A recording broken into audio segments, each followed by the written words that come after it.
Most honorable Tenno, most vaunted patron, the Lavirian awaits your pleasure.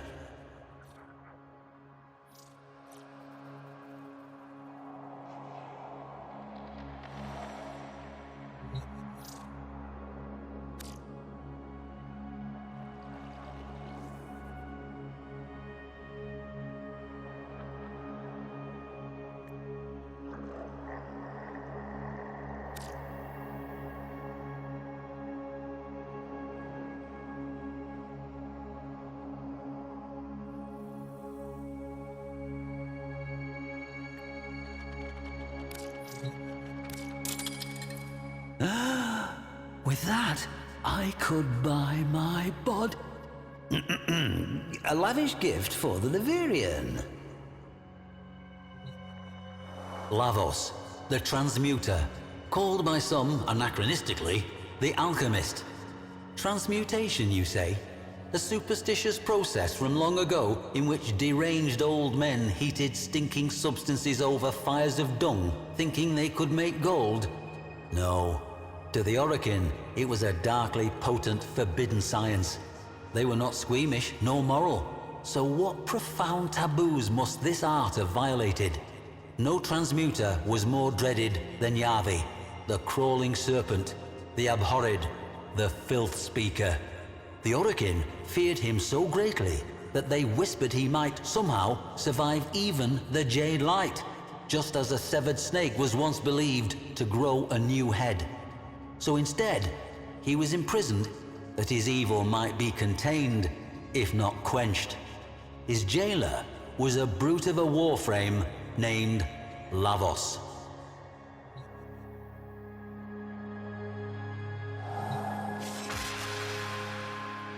The prison of Dabaoth Kra no longer stands.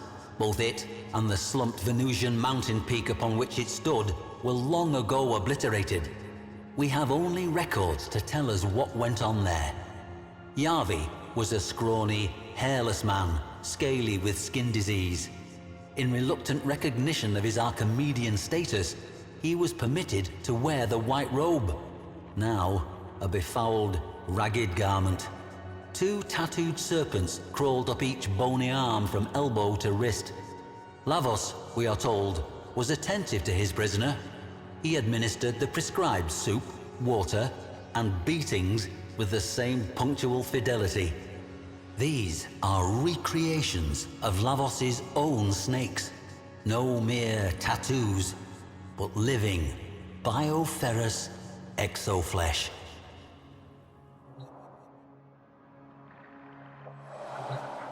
Observers at the prison reported that Yavi was frequently whispering to Lavos. There was some concern among the wardens, but they dismissed the whispers as mere posturing. Yavi's cell walls began to fill up with scrawlings, using blood and filth as ink. At first, these were simple symbols, but as time passed, they became more elaborate. It was as if the Archimedean was turning his cell into a demonic temple, baiting his captors. There was even an image of Lavos, resplendent in his cyandana of office, perhaps an attempt at a curse. Lavos was ordered to beat him harder, and duly did so. With the blood on the wall, Yavi drew a snake, an appeal, no doubt, to his depraved idol. Floor washer Bekran Zaft, the sole survivor of Dabaoth Kra, would later tell of how Lavos would stride from cell to cell, weighty shotgun in hand, clubbing and beating as required. The nightmares still haunted her.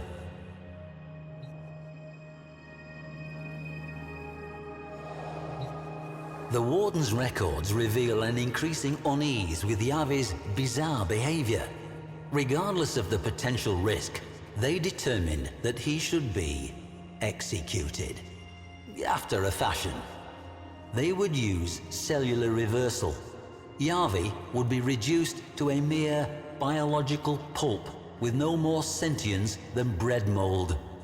But the executioner, No jailer wanted to be the pobber to bell that cavat. So Lavos received this ceremonial helm, along with the power to reconfigure organic matter. He could be their instrument. The walls, floor, and ceiling of the cell were, by now, overwritten with text. Lavos watched over Yavi continually. Bekran Zaft tells us that, curiously, Lavos no longer beat the prisoners in the other cells. Even when the inmates shoved one of their hated fellows into his path, expecting a bloody beatdown, Lavos merely waited for him to get back to his feet before moving on.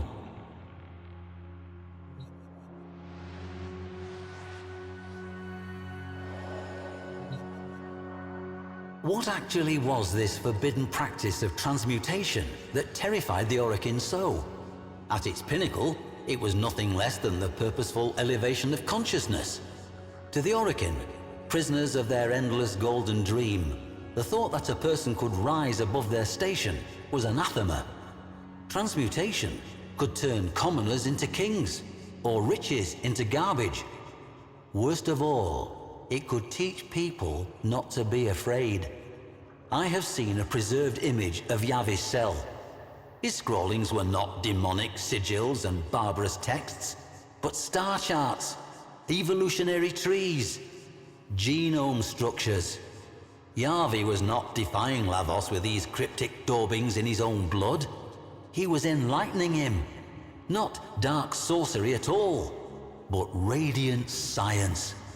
And the snake?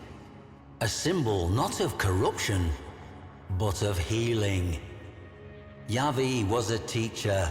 He might have taught millions. Now he had only one student, but that student was attentive.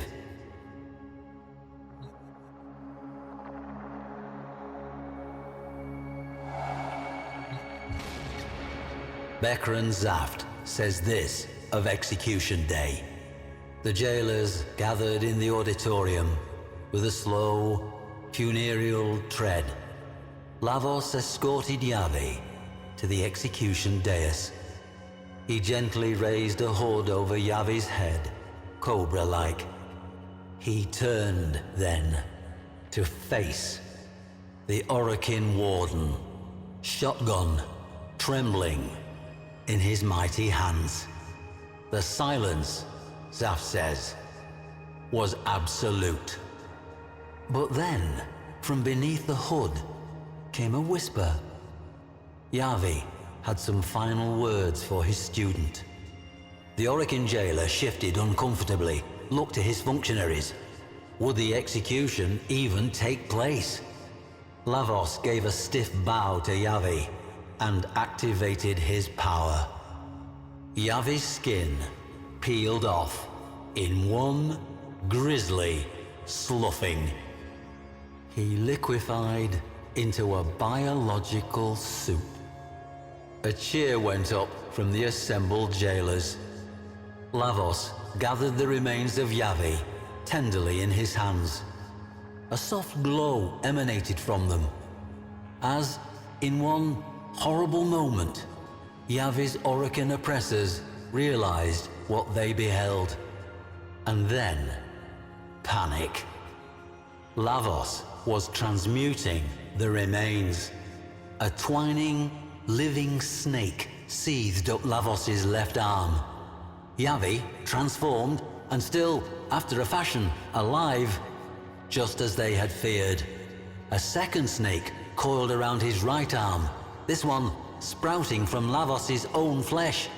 Then, Lavos leapt into the midst of the assembly, hurling vials left and right, bathing the hapless, screaming jailers and functionaries and their warden in icy vitriol. Not one survived. Not for long, anyway. And Bekran Zaft? Lavos bowed to her and moved on.